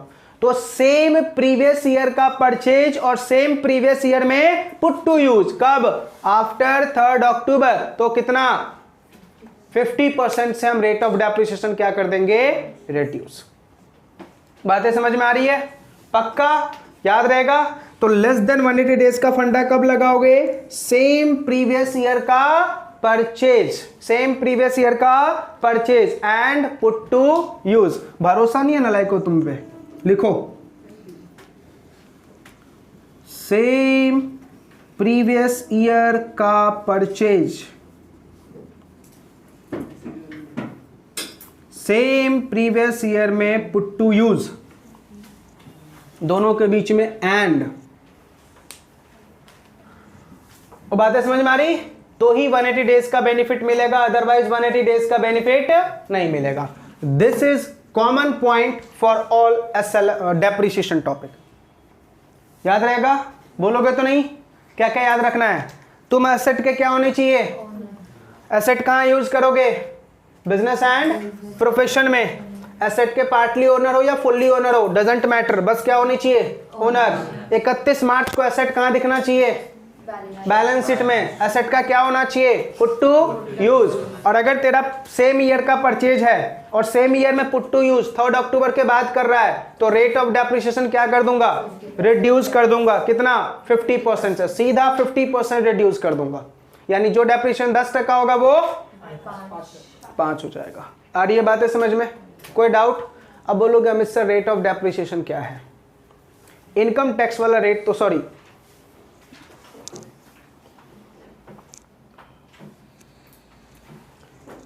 अकाउंट्स वाला रेट ऑफ डेप्रिसिएशन तो बिल्कुल भी नहीं लेना है। चलिए लिखिए rate of depreciation, rate of depreciation, ये रफ कर दो। चलिए अभी हमने डेप्रिसिएशन शुरू नहीं किया है बेटा, अभी तो सिर्फ इसका बैकग्राउंड क्लियर कर रहे हैं। क्या लिखने वाले हैं बेटा? Rate of depre, rate of depre under कहां पे? Income tax. ठीक है, अकाउंट्स वाला डेप्री यहां पे नहीं चलेगा। करेक्ट है? अब ध्यान से सुनो, इनकम टैक्स के अंदर में जो डेप्रिसिएशन मिलता है वो ब्लॉक ऑफ एसेट के ऊपर मिलता है। किसके ऊपर? Block of asset. ब्लॉक का मतलब क्या होता है? ध्यान सुना मैं वर्ड क्या बोल रहा हूं। इनकम टैक्स में जो डेप्रिसिएशन मिलता है वो किसके ऊपर मिलता है? Block of asset. Now what is the meaning of block of asset? सुनना, asset having same nature, asset having same nature and carrying same rate of depreciation. जैसे हमारे क्लासरूम में सारे बेंचेस एक जैसे हैं, सबका नेचर सेम है, ठीक है, लेकिन मान लो राइट हैंड साइड में जो बेंचेस है उनका रेट ऑफ डेप्रिसिएशन 5% है, लेफ्ट हैंड साइड के बेंचेस का रेट ऑफ डेप्रिसिएशन 10% है। डिफरेंस हो गया।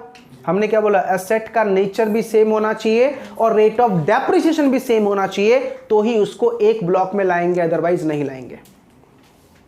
समझा? Asset having same nature and carrying same rate of depreciation, तो क्या होगा बेटा? एक ब्लॉक बनेगा। ठीक है, तो ऐसे इनकम टैक्स में टोटल बेटा 5 या 6 ब्लॉक हैं जिसको हमने अलग अलग कैटेगराइज किया है। तो सबसे पहला ब्लॉक लिखेंगे बेटा फर्नीचर का। सबसे पहला ब्लॉक किसका लिखेंगे हम? फर्नीचर का। फर्नीचर का सीधा बेटा 10% डेप्रिसिएशन है। सीधा कितना है? 10%। फर्नीचर का सीधा कितना है? 10%। करेक्ट है। चलिए खत्म हो गया फर्नीचर का ब्लॉक खत्म। अब आ जाओ बिल्डिंग। बिल्डिंग में बेटा 3 बातें हैं।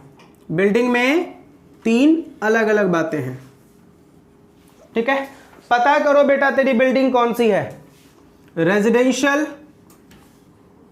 कॉमर्शियल या टेम्परेरी स्ट्रक्चर। Temporary structure. अगर रेजिडेंशियल बिल्डिंग है तो तेरा रेट रहेगा बेटा 5%, अगर कॉमर्शियल है तो 10% और टेम्परेरी स्ट्रक्चर है तो 40%। याद रखना इनकम टैक्स में 40% से ज्यादा रेट ऑफ डेप्रिसिएशन नहीं मिलेगा, 40% से ज्यादा रेट ऑफ डेप्रिसिएशन नहीं मिलेगा। पुराने गवर्नमेंट के राज में बेटा 100% तक डेप्रिसिएशन मिलता था। 100 मतलब जितने की एसेट पूरा का पूरा कॉस्ट माइनस। समझ में आ रहा? चलिए, तो हमने 2 ब्लॉक पढ़ लिए। याद हो गया ब्लॉक? फर्नीचर में ज्यादा दिक्कत नहीं है, सीधा 10%। बिल्डिंग का भी याद हो गया, residential 5%, commercial 10%, temporary structure 40%। Correct है। चलिए अब बात करते हैं बेटा 4th block, third intellectual property.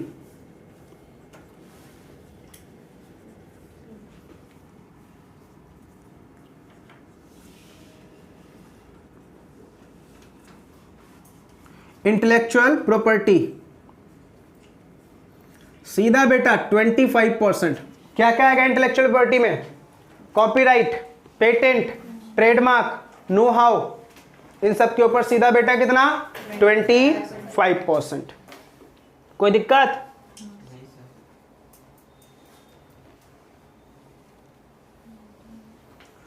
Correct. अब चौथा ब्लॉक बेटा बहुत बड़ा है, जो ब्लॉक किसका है? प्लांट एंड मशीनरी का, जिसमें याद करते करते अपन परेशान हो जाएंगे। ये 4 तो याद हो गया। चौथा एट योर ओन रिस्क। 4 याद करवा दी ना मैंने। चौथा बेटा एट योर, चौथा जो है डेप्रिसिएशन का वो एट योर ओन रिस्क। नहीं पढ़ने का मतलब नहीं बोल रहा हूँ, ओन रिस्क पे पढ़ना है, याद होना चाहिए। वो भी एग्जाम में उम्मीद मत करना कि लिखा हुआ आएगा। ये तो याद हो गया ना? बताना फर्नीचर का, commercial building, residential, wooden structure 40% और इंटेलेक्चुअल प्रॉपर्टी। Very good. सोचे कितने स्मार्ट हो तुम लोग। ये नालायक आज कुछ अजीब ही खा के आया। आजा बेटा प्लांट एंड मशीनरी। अब किसका पढ़ रहे हैं बेटा? Plant and machinery. चलो पता करो बेटा, तू प्लांट एंड मशीनरी का यूज कहां कर रहा है? Use in business and profession. कहां बेटा? Use in business and profession. 30% का डेप्रिसिएशन दूंगा। कितना? 30%। करेक्ट है। लेकिन लेकिन लेकिन सेकेंड पॉइंट ध्यान से बेटा पता करिए, जो प्लांट एंड मशीनरी तूने परचेज किया ना, कब परचेज किया है? अगर अक्वायर्ड बिटवीन कौन से डेट को बेटा? 23 August 2019, 23 August 2019 to 31 March 2020, 31 March 2020, तो इसका रेट होगा बेटा 15%। कितना होगा? सॉरी 45%। कितना? 45%। अगर तूने प्लांट एंड मशीनरी इस डेट में परचेज किया होगा तो कितना? 45%। क्या था सर इस दिन? बर्थडे निर्मला सीतारमन जी का। निर्मला सीतारमन जी का बर्थडे था, इसलिए 45%। क्या वो बातें समझ में आ रही? चलिए नेक्स्ट देखते हैं। लिख मत लेना नालायक।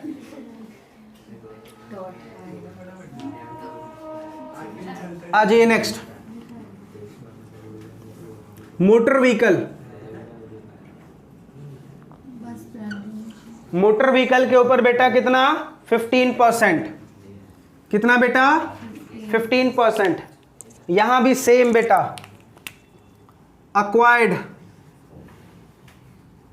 Between same 23 August 2019 to 31 March 2020, तो बेटा कितना 30%, कितना 30%, याद रहेगा। चलिए इस बात की मैं गारंटी देता हूं कि इसको तो मैं याद करवा दूंगा। सिप 20%, सिप का कितना है बेटा 20%, सिप का कितना है 20%। Next aircraft,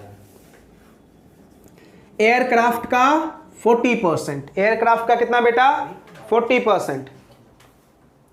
computer and laptop, computer and laptop 40%, computer and laptop कितना बेटा 40%, ठीक है। Next pollution control equipment 40%, pollution control equipment कितना बेटा 40%। ऑयल वेल, अभिषेक के पास है ना तेल का कुआं, 15%। ऑयल वेल कितना बेटा 15%। नेक्स्ट विंड मिल, समझते हो wind mill, wind mill and equipment, पता कर बेटा wind mill and equipment acquire कब हुआ है। इंस्टॉल बिफोर 1 अप्रैल 2014, इंस्टॉल्ड बिफोर 1 अप्रैल 2014, 15%, कितना 15%। Installed on and after, installed on और आफ्टर 1 अप्रैल 2014, 40%, 40%, ठीक है। Next other plant and machinery, other plant and machinery 15%, other plant and machinery 15%, ठीक है। तो ये बेटा तुम्हारा खत्म हो गया किसका प्लांट एंड मशीनरी का ब्लॉक। अब एक लास्ट ब्लॉक बचा है बेटा बुक्स का, किसका बुक्स, तो मैं यहीं पे लिख देता हूं बुक्स का।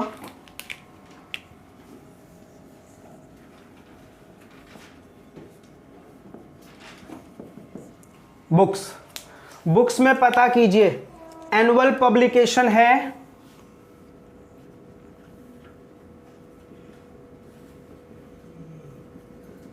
तो 40%, एनुअल पब्लिकेशन है तो 40%,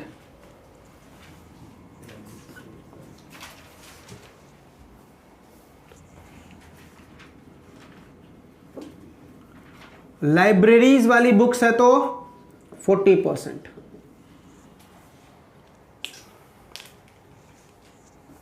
करेक्ट। बस इतना छोटा सा था बेटा रेट ऑफ डेप्री, समझा। तो बुक्स वाला भी मैंने याद करवा दिया भाई, सीधा 40%, ठीक है। ये at your own risk. Plant and machinery आप देख लीजिएगा, याद कर लीजिएगा, रट्टा मारना पड़ेगा, नहीं मारोगे एग्जाम में लिखा हुआ नहीं आता, और एमसीक्यू में तो सरदर्द है, सीधा पूछ लेगा बता बताइए ऑयल व्हील का डेप्रिसिएशन कितना है। चले तो हमने क्या सीख लिया बेटा रेट ऑफ डेप्रिसिएशन। पूछो श्री क्या डाउट है बेटा 14 है वो।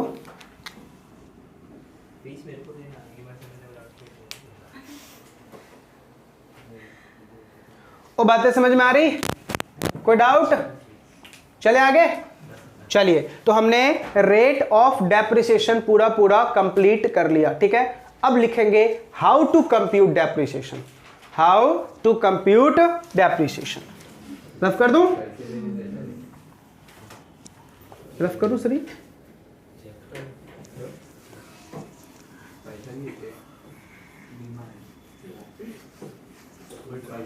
चलिए हेडिंग बनाइए how to compute depre, how to compute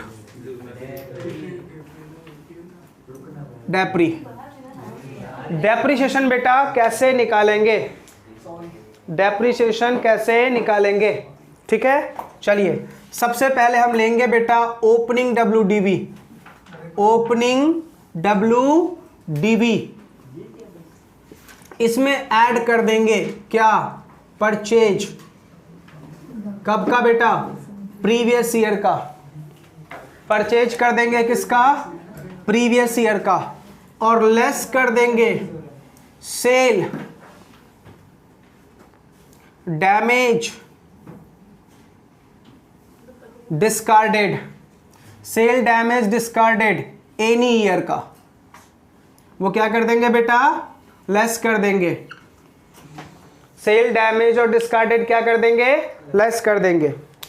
अब ये जो बेटा फिगर आएगा ना, ये पता है क्या क्या आ सकता है, ये आ सकता है क्लोजिंग WDV, क्या आ सकता है, क्लोजिंग WDV, या आ सकता है शॉर्ट टर्म कैपिटल गेन, या आ सकता है शॉर्ट टर्म कैपिटल गेन, या आ सकता है short term capital loss. Long term की संभावनाएं बिल्कुल भी नहीं है, लॉन्ग टर्म आ ही नहीं सकता, क्यों, क्योंकि ओपनिंग WDV हमेशा 1 अप्रैल का होता है, और एसेट में लॉन्ग टर्म कब होता है, जब 24 मंथ से ज्यादा होगा, 36 मंथ से ज्यादा होगा। आ रही है बातें कुछ समझ में,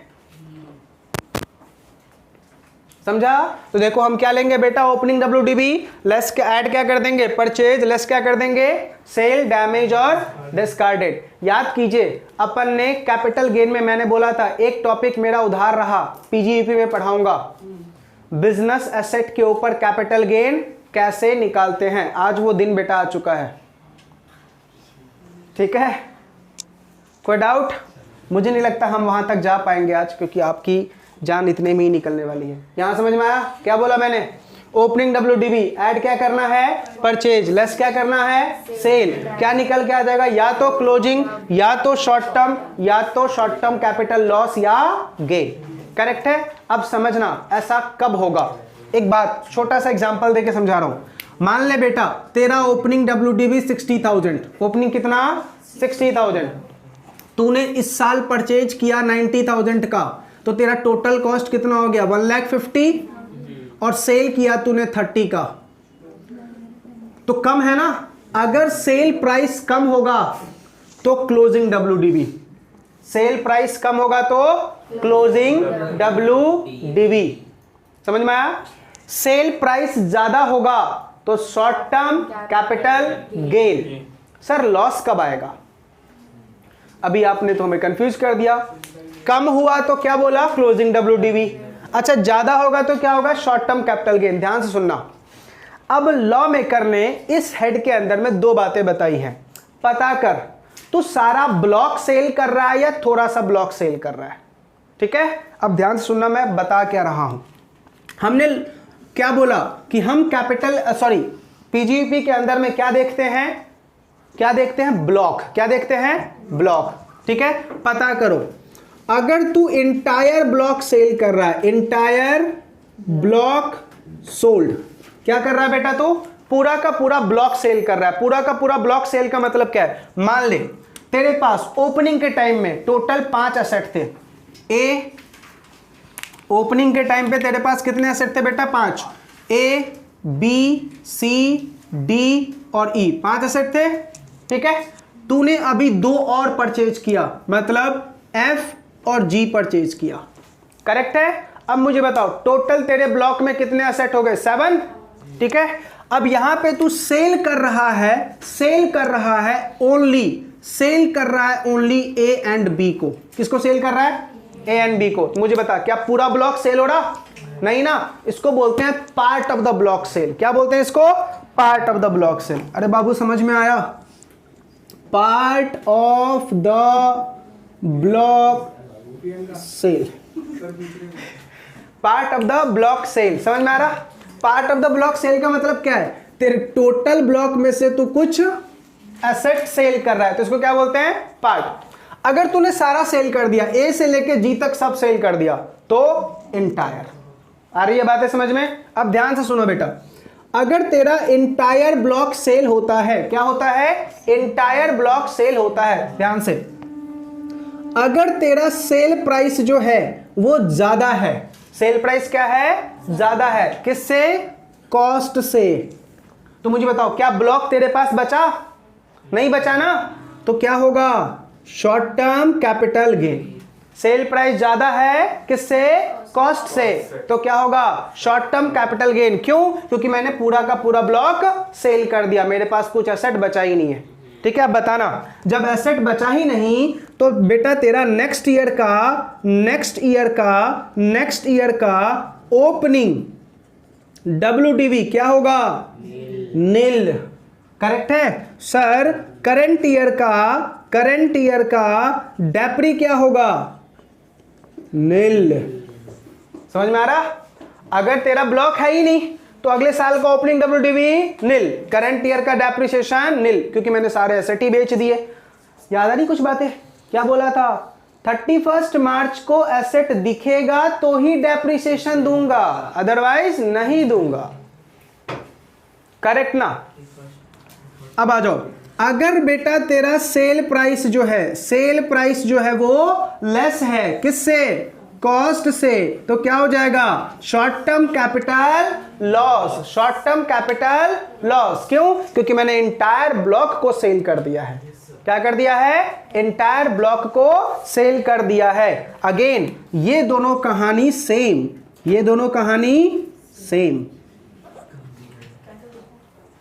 आ रही है बातें समझ में या नहीं?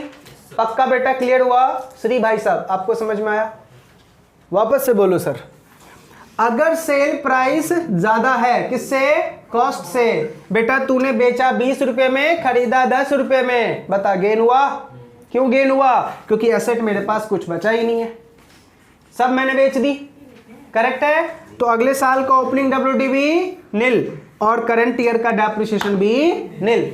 और अगर सेल प्राइस मेरा कम है कॉस्ट से तो लॉस। वो बातें समझ में आ रही है नहीं आ रही? पक्का भी नहीं। अब आजा बेटा, अब बात करते हैं हम पार्ट ऑफ द ब्लॉक की। किसकी बात कर रहे हैं? Part of the block. ध्यान सुनना, अगर तेरा पार्ट ऑफ द ब्लॉक होगा, क्या होगा बेटा? Part of the block. अगर तेरा जो सेल प्राइस है वो ज्यादा है, किससे? कॉस्ट से, तो again short term capital gain. Sale price ज्यादा है कॉस्ट से, तो क्या होगा? Short term capital gain. Correct है? सेम, ये वाली बात है यहां से बेटा सेम, यानी डू। और ये भी अगले साल का ओपनिंग WDV नील और करंट ईयर का डेप्रिसिएशन नील। समझा? क्योंकि मेरा क्लोजिंग है ही नहीं, क्योंकि डेप्रिसिएशन किस पे निकलता है? क्लोजिंग WDV पे। करेक्ट है? अच्छा, अगर बेटा तेरा सेल प्राइस कम है, किससे? कॉस्ट से, तो क्या निकल के आएगा? Closing WDV। क्या निकल के आएगा? Closing WDV। ठीक है? तो अब क्या होगा? Next year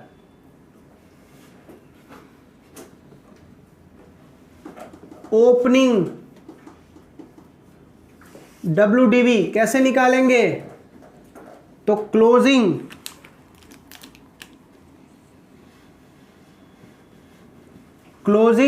WDV minus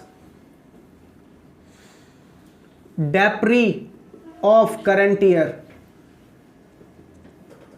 depre of current year, तो क्या निकल के आ जाएगा बेटा? Closing WDV। करेक्ट है? अब अगर क्लोजिंग WDV होगा तो डेप्री विल चार्ज। डेप्रिसिएशन क्या होगा बेटा? चार्ज होगा। क्लोजिंग WDV होगा तो डेप्रिसिएशन चार्ज होगा।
डन, समझा पूरा कंसेप्ट। इसके ऊपर प्रैक्टिकल सम्स बेटा हम नेक्स्ट क्लास में करेंगे, ठीक है। अभी हम एसएलएम मेथड का एक डेप्रिसिएशन पढ़ते हैं। ये जो कैलकुलेशन है ये कब लगाना, जब डब्ल्यूडीबी मेथड होगा, ठीक है। अब सुनने पे पहले ध्यान दो। नॉर्मली हर एक एसएससी के लिए डब्ल्यूडीबी है, सिर्फ एक ही कंपनी ऐसी है जिसके लिए एसएलएम है, इलेक्ट्रिसिटी कंपनी, जो इलेक्ट्रिसिटी के जनरेशन एंड डिस्ट्रीब्यूशन में डील कर रही है, उनके लिए क्या है, एसएलएम। बट उनको भी एसएलएम बेटा ऑप्शनल है। 1 अप्रैल को हर एक beginning of the financial year में 1 तारीख को उनको चूज करना है एसएलएम और डब्ल्यूडीबी, एसएलएम और डब्ल्यूडीबी। कौन सी कंपनी बेटा, इलेक्ट्रिसिटी कंपनी, करेक्ट है। उनका डेप्रिसिएशन निकालने का तरीका इससे टोटली डिफरेंट है, ठीक है। तो आज हम सिर्फ टॉपिक करेंगे एसएलएम मेथड में डेप्रिसिएशन निकालते हैं, ठीक है। रफ करूं, चलिए हेडिंग बना दो। आज का लास्ट टॉपिक बेटा, how to compute depre on SLM method.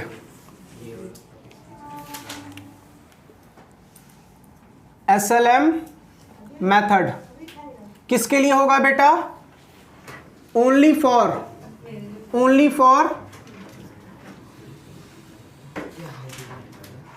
Electricity generation और डिस्ट्रीब्यूशन कंपनी। बट याद क्या रखना है, but it is optional, it is optional.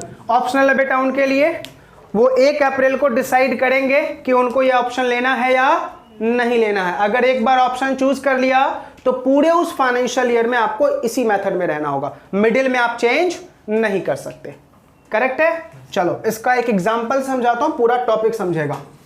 Example ले रहे हैं बेटा हम, मान लेते हैं कि एक कंपनी है इलेक्ट्रिसिटी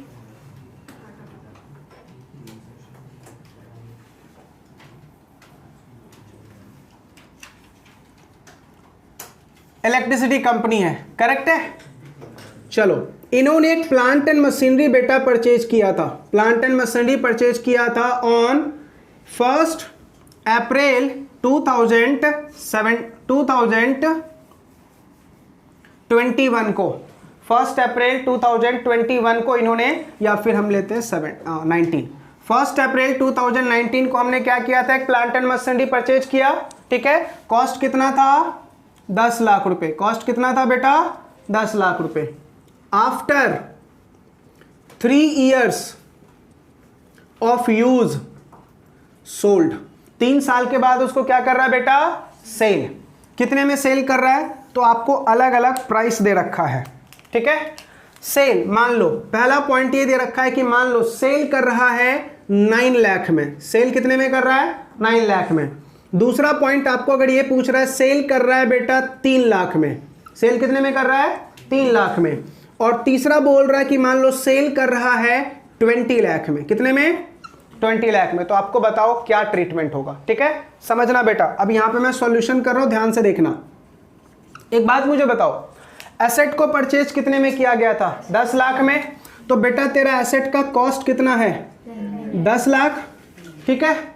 हम मान के चल रहे हैं कि यहाँ पे प्लांट एंड मशीनरी का जो रेट ऑफ डेप्रिसिएशन है वो 10% है, करेक्ट है। ऐसा हम एजम्पशन ले रहे हैं, ठीक है। एक बात मुझे बता, 3 साल तूने एसेट को यूज किया है, एसएलएम मेथड में एक जैसा ही डेप्रिसिएशन रहता है।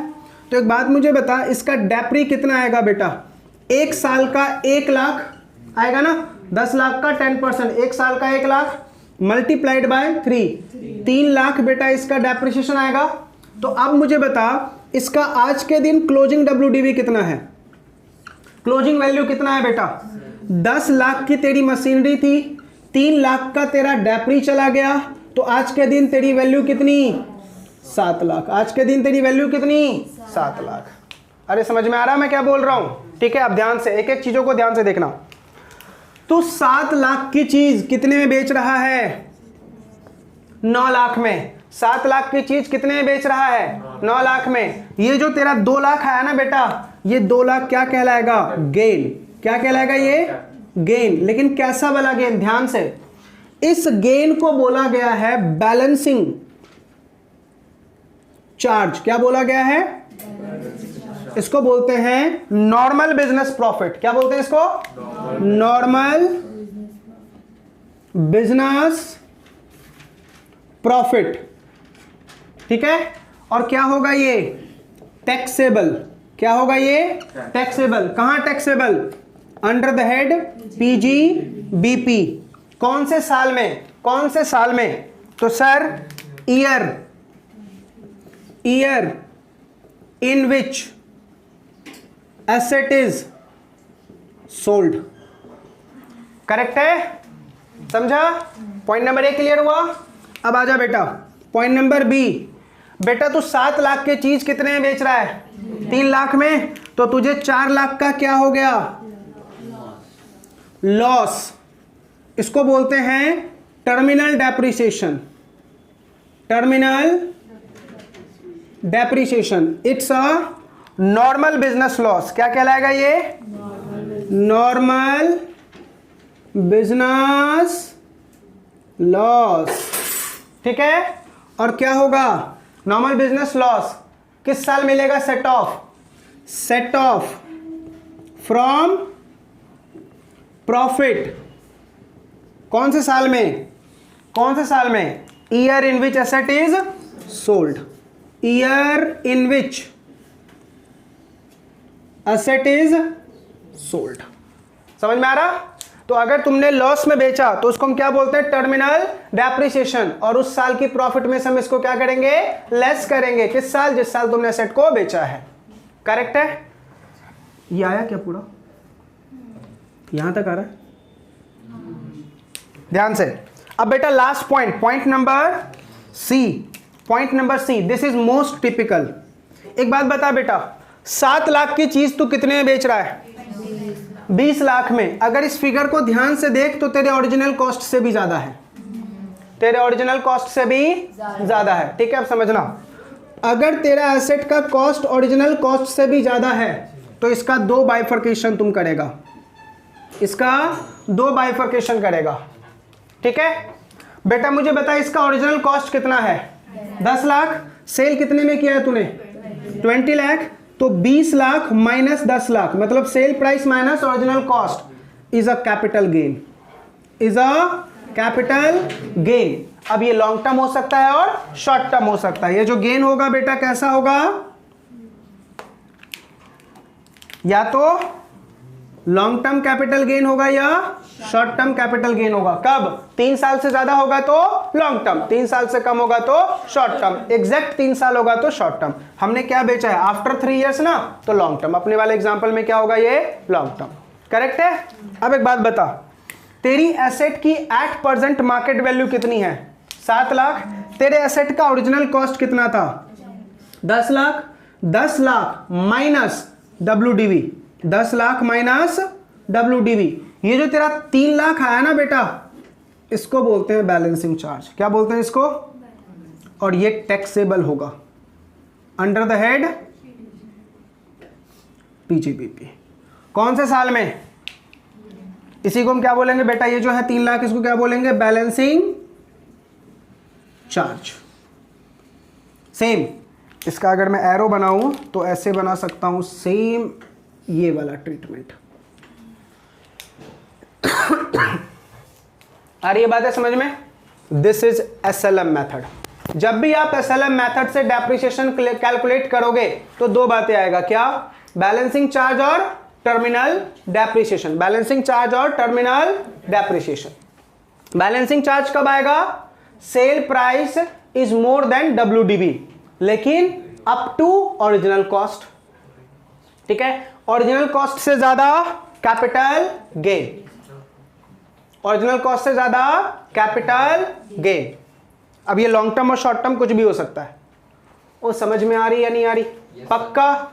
इसी के साथ हमारा बेटा टॉपिक खत्म हो गया, how to compute depreciation on SLM method. आज के लिए बस इतना ही। ये पूरा आया है ना नीचे तक? 1 मिनट